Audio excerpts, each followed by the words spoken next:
अस्सलामुअलैकुम, welcome to एमराद। आज की वीडियो में हम दो इम्पोर्टेंट टॉपिक्स को डिस्कस करने जा रहे हैं। पहला बात करेंगे कि इस वक्त मल्टीपल सोशल मीडिया प्लेटफॉर्म्स और इवन जो गवर्नमेंट बैक अकाउंट्स होते हैं इंडिया की तरफ से, वहां क्लेम किया जा रहा है कि एक $10 मिलियन की डील दी गई है पाकिस्तानी जेट एंड सी से रिलेटेड। और ये डील है क्या? जब आप इस डील के बारे में सुनेंगे तो आप भी थोड़े से सरप्राइज जरूर होंगे और इसके पीछे के हक्काइक को समझेंगे। और दूसरा बात करें, 1 अगस्त को एक बड़ा अटैक हुआ रजमक पोस्ट पर जो नॉर्थ वजीरिस्तान में है, जहां पाकिस्तान आर्मी के एक मेजर शहीद हुए हैं। इस अटैक को लेकर टीटीपी क्लेम कर रही है कि उन्होंने ड्रोन अटैक्स कंडक्ट करना शुरू कर दिए हैं पाकिस्तान की सिक्योरिटी पोस्ट पर। तो ये कितना बड़ा खतरा हो सकता है कि अब प्रोक्सीज भी, जो एक वक्त में सिर्फ राइफल्स और ग्राउंड बेस्ड इक्विपमेंट यूज कर रही थी, अब उनके पास भी लिमिटेड एयर पावर आ चुकी है। तो उसके खिलाफ पाकिस्तान क्या कर रहा है, क्या पॉसिबल सॉल्यूशंस हो सकते हैं, इन तमाम चीजों को डिस्कस करते हैं। पहले टॉपिक को अगर डिस्कस करें तो इस वक्त आप इंडियन रॉ अफिलिएटेड एक प्लेटफॉर्म को देख सकते हैं, जिसका मैंने एक स्क्रीनशॉट यहां पर यूज किया है। इसमें क्लेम किया जा रहा है कि पाकिस्तानी पायलट्स को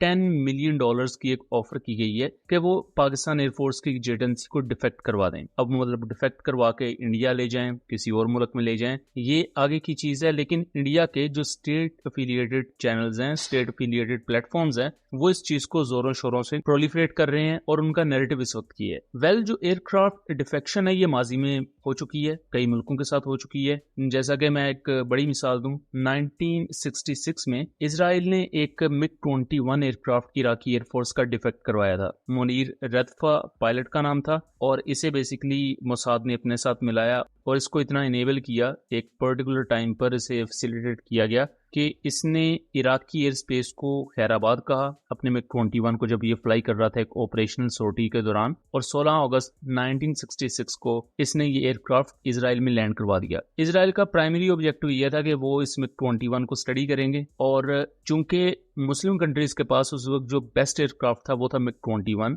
और इसराइल के पास थे मिराज 3। तो इसराइल को इश्यूज फेस करने पड़ रहे थे MiG-21 को फेस करने में, तो उसको स्टडी करने के लिए इन्होंने MiG-21 डिफेक्ट करवाया। फिर इसी तरह इसराइल ने सीरियन MiG-23 भी डिफेक्ट करवाए हुए हैं। अगर हम अफगान जिहाद की बात कर लें तो पाकिस्तान ने अफगान Mi-8 हेलीकॉप्टर डिफेक्ट करवाए हुए हैं, अभी भी वो कराची PF म्यूजियम में पड़े हुए हैं। अफगान एयरफोर्स का SU-7 भी वहां मौजूद है। Mi-24 gunship helicopters Pakistani ISI ने डिफेक्ट करवाए हुए हैं। तो इस तरह की चीजें इंडिया क्यों कर रहा है? 1971 में इंडिया ने कोशिश की थी राशिद मिन्हास का जो एयरक्राफ्ट था उसके साथ, बट राशिद मिन्हास ने वो कोशिश नाकाम बनाई और अल्टीमेटली उस पूरे इवेंट में वो खुद भी शहीद हो गए थे। और उसके बाद इंडिया को भी ऐसा मौका मिल नहीं सका। अब इंडिया के लिए जो चीज सबसे ज्यादा परेशान कुल रहती है पाकिस्तान की तरफ से, वैसे तो बहुत सी चीजें हैं जिसमें पाकिस्तान का न्यूक्लियर प्रोग्राम भी है, मिसाइल प्रोग्राम भी है, सबसे बढ़कर पाकिस्तानीज हैं, लेकिन उन सब एलिमेंट्स में पाकिस्तान एयरफोर्स भी कहीं ना कहीं स्टैंड करती है। तो इस वजह से इस तरह की खबरें फैलाई जाती हैं। बेशक अभी ये खबर चल रही है, ये हफ्ता चलेगी, एक बज क्रिएट होगा और उसके बाद ये खबर बैठ जाएगी, फिर तकरीबन 3-4 महीने बाद ये खबर दोबारा चलाई जाएगी। तो इन चीजों को डिबंक करने का मकसद ये होता है, इसकी आपको मैंने बैक स्टोरी भी इस वजह से बताई, और इंडिया के जो एहसास महरूमी है उनमें, उनका जो एक जहनी डायलमा है वो इस वजह से मैंने आपको बताया ताकि कौम ये समझ सके कि इनकी मेंटेलिटी क्या है और ये इस तरह की खबरें फैलाते क्यों हैं। बिकॉज माजी में इस तरह की किसी ऑपरेशन में मदद नहीं मिल सकी, ना इनको कोई कामयाबी मिली। अभी भी जो इस तरह की बात कर रहे हैं कि जी $10 मिलियन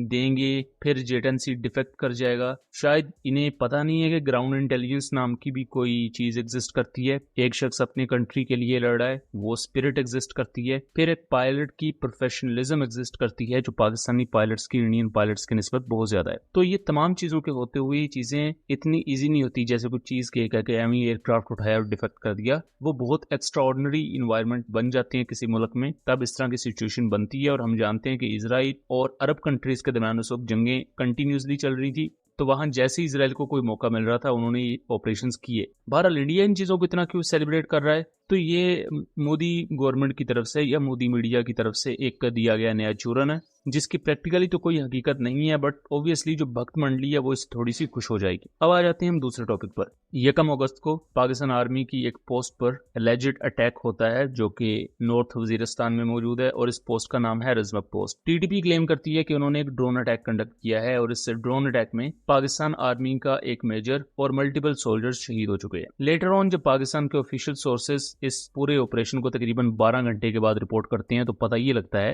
कि ये एक एम्बुश थी जिसमें टीडीपी के जो मिलिटेंट्स हैं उन्होंने अटैक किया, और इनिशियल जब उन्होंने अटैक किया है तो उस अटैक में पाकिस्तान आर्मी के मेजर शहीद हो गए। जब फिर जवाबी कार्रवाई पाकिस्तानी मिलिट्री की तरफ से की जाती है, पाकिस्तानी सिक्योरिटी फोर्सेस की तरफ से, बिकॉज ये पोस्ट ऑलमोस्ट चारों तरफ से गिर चुकी थी और पोस्ट में लिमिटेड एमुनिशन था और लिमिटेड ही बंदे थे, क्योंकि पोस्ट में कोई ढेरों के हिसाब से बंदे तो नहीं होते। तो उन्होंने बहुत बहादुरी से लड़ाई और इस जवाबी कार्रवाई में 5 टीडीपी के मिलिटेंट्स मारे जाते हैं। लेकिन यहाँ रिपोर्ट्स ये भी आ रही हैं कि एक क्वाडकॉप्टर स्ट्राइक कंडक्ट की गई, सॉर्ट ऑफ ड्रोन स्ट्राइक। तो ये काफी ज्यादा कंसर्निंग चीज है, क्योंकि आज से 5-6 साल पहले जहाँ ये मिलिटेंट सिर्फ राइफल्स यूज कर रहे थे, या अमेरिका का जो ग्राउंड बेस्ड इक्विपमेंट है, लेजर रेंज फाइंडर और गन साइट सिस्टम यूज कर रहे थे, अब इनकी एक्सेस ड्रोन्स तक भी है। यहाँ तक कि Afghan Taliban proper kamikaze drones use कर रहे हैं। अब ये ड्रोन्स तो अमेरिका छोड़ के नहीं गया, ये ड्रोन्स इन्हें कौन प्रोवाइड कर रहा है और इनकी फंडिंग कहां से आ रही है, ये पहली चीज है। दूसरी चीज ये है कि मुल्क के अंदर ये ड्रोन्स किस तरह फ्लाई कर रहे हैं, और खासतौर पर इस तरह के एरियाज जो हाईली कंटेस्टेड एरियाज हैं,